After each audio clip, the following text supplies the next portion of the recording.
Meus amigos, temos que reconhecer que a política no Brasil voltou a ser um sindicato de ladrões, como aquele filme famoso de Hollywood, né?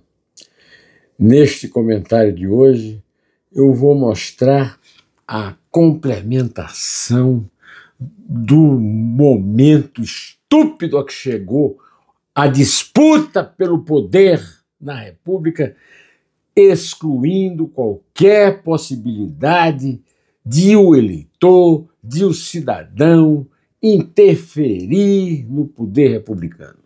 Você sabe muito bem que eu vivo dizendo aqui que existe uma casta poderosa que manda, desmanda e remanda na nossa vida, sem que nós, que pagamos cada vez mais impostos, consigamos sequer tomar conhecimento do que eles fazem. Porque, vejam bem, na terça-feira, os senhores deputados federais votaram a favor de um projeto infame que era chamado de PEC da blindagem. O projeto é tão infame que o nome já reconhece a safadeza disso. PEC, Projeto de Emenda Constitucional da blindagem, ou seja, uma PEC que foi criada para blindar criminosos, blindar parlamentares, ou seja, deputados federais e senadores e presidentes de partidos que não forem parlamentares e que têm, então, o foro privilegiado aumentado, o privilégio ampliado, podem praticar o crime mais hediondo, que não terão como alcançar a justiça para punir esse crime, porque são isentos, impunes.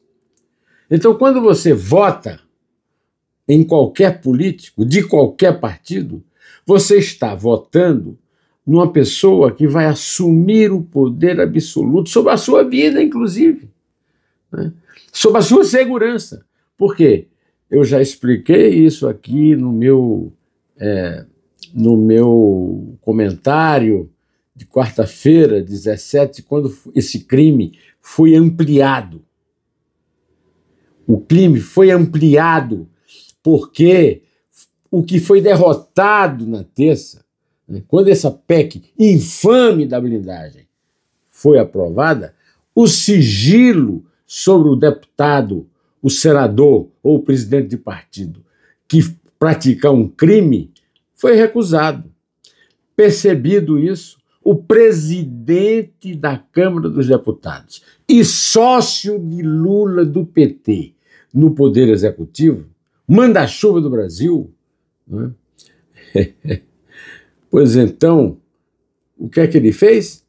Ele fez um truque lá qualquer, fez outra votação e o sigilo foi decretado. Aí você vai me dizer, todos foram privilegiados, pelo menos houve justiça. Não, nós não fomos.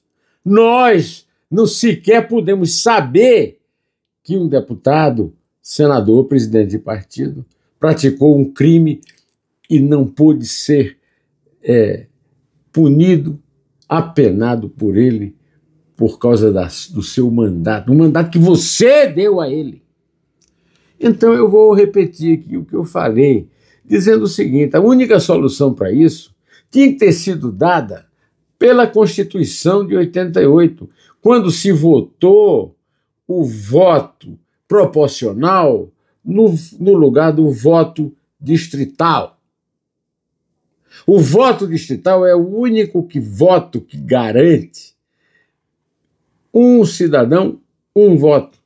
No voto proporcional, que foi consagrado, por quê? Eu me esqueci no comentário anterior de lembrar a você que não houve uma Assembleia Nacional Constituinte, houve um Congresso Constituinte, um Congresso eleito para o Congresso, por votação proporcional, que escreveu a Constituição. Então, são os beneficiários do voto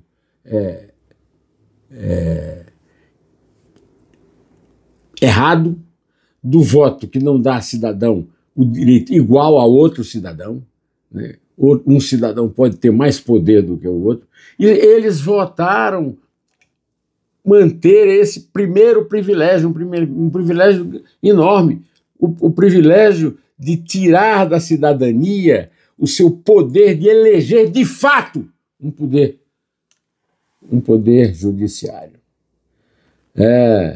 O Mota, presidente da Câmara, fez parte do truque todo, mas todos os partidos entraram nessa, porque todos são privilegiados.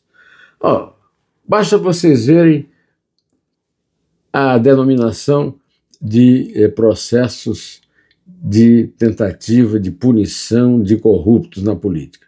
Um é o Vaza Toga, e agora tem o Vaza Toga 2. O Vaza Toga 1 tirou Lula e o pessoal todo do PT da cadeia, que estava condenado pela Operação Lava Jato. Daí Vaza Toga.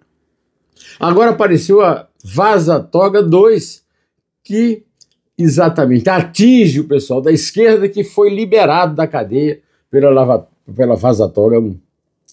Então, o voto proporcional é uma agressão a seu direito de ter igualdade na cidadania. Ou seja, este não é um Estado democrático de direito. Como é que um Estado democrático de direito pode ter um cidadão que tenha mais poder do que o outro? Não importa que são os estados pequenos, mereciam esse privilégio. Mereciam coisa nenhuma. Não mereciam privilégio nenhum. Não tem privilégio. Cada cidadão tem direito a um voto. Eu tenho direito a um voto, você que está me assistindo tem direito a um voto, mas no voto proporcional, não. No voto proporcional se instaura a dominação dos partidos. E nesta quarta-feira, 17, o relator da proposta, Cláudio Cajado, do PP da Bahia, teve a cara dura de afirmar que a votação do voto secreto não refletiu o espírito do plenário, ou seja, foi então aprovado na terça-feira, 16, exatamente o privilégio maior, que é não ser processado nem punido por outro poder, no caso, o judiciário. O poder judiciário hoje é o poder mais impopular do Brasil. Mas não devia ser só ele, não. E o legislativo, que pratica essas coisas, né? Que na quarta-feira, um dia depois da derrota do sigilo, vota o sigilo. E os que estão fora dessa votação, que votaram contra ou que se abstiveram, que praticam a mesma vantagem do sigilo no governo. E os sigilos de 100 anos das viagens de Janja e de Lula para o exterior, hein? Então, é isso aí. Hoje, nós assistimos ao império do sigilo.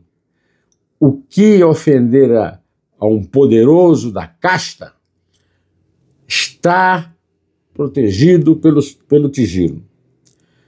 O PL foi o único partido que votou integralmente para o retorno do sigilo do voto, ou seja, deu 85 votos para o sigilo, para o segredo, para que nós, cidadãos, não tenhamos o direito sequer de saber quem é o criminoso, quem cometeu um crime. Parlamentares do Republicanos, PP, Avante e Podemos também apoiaram perto da unanimidade, o trecho da proposta entre os representantes das bancadas presentes na votação. Porque foi uma votação de bancada. Um truque do seu Mota, um dos donos do poder no Brasil, um dos absolutos chefões da casta que manda aqui. Os deputados do PV, Novo, PCdoB, olha a esquerda aí, Rede e PSOL votaram por não tornar o voto para autorizar ou negar a abertura do processo criminal contra deputados sigiloso. entre os 65 votos do PT na proposta, 8 votaram pelo voto ser secreto. Nem o PT, que está no poder no Executivo, na figura de Luiz Inácio da Silva, pelo terceiro mandato consecutivo, teve a vergonha, a cara, assumiu uma máscara, a vantagem de ter somente 8 que votaram a favor, mas 8 votaram a favor. O que se esperava do PT é que eles votassem contra, até porque é uma vitória da chamada oposição de direita. Agora não é mais, é uma vitória de todo o processo. Eu já disse várias vezes que um dos maiores pecados da democracia, da falsa democracia brasileira é exatamente o condomínio entre os três poderes, a conivência entre os três poderes. Essa conivência foi rompida. E até quando ela é rompida, o prejudicado sou eu, é você, é o cidadão brasileiro, que não tem direito a ter um voto igual ao voto, o meu, o seu, do cidadão lá em Roraima ou no Rio Grande do Sul, na beira do Chuí ou na beira do Oiapoque. É duro sobreviver num país que aceita participar de uma safadeza dessa. E se você concordar com esse meu comentário, você pode dar um like. Se você não for inscrito no canal do Zé Neymar de Pinto, você se inscreve e dá um like. Se você discordar e tiver algum motivo lógico, claro, para estabelecer, comente. Tá? Vou ficando por aqui, direto ao assunto e revoltado. Revoltado por ter, mais uma vez, direitos do cidadão que paga e que sustenta essa ré privada, não pode usar república e não pode usar Estado Democrático de Direito. Viu? Até porque a justiça que está sendo agora passada ao lado pelo Legislativo também se pretende impune, como eu já falei no vídeo anterior, sobre o decreto de Gilmar Mendes, que entrou no Supremo para evitar que Tucano fosse preso, nomeado pelo Fernando Henrique, e que agora está dizendo o seguinte: não tem impeachment para ministro do Supremo não, porque o Supremo não vai deixar passar. Ou seja, os ministros do Supremo alcançaram o auge do poder e da impunidade compartilhada com os colegas parlamentares e dirigentes partidários. Desculpe, não dá para sorrir, né? Direto ao assunto, em pé.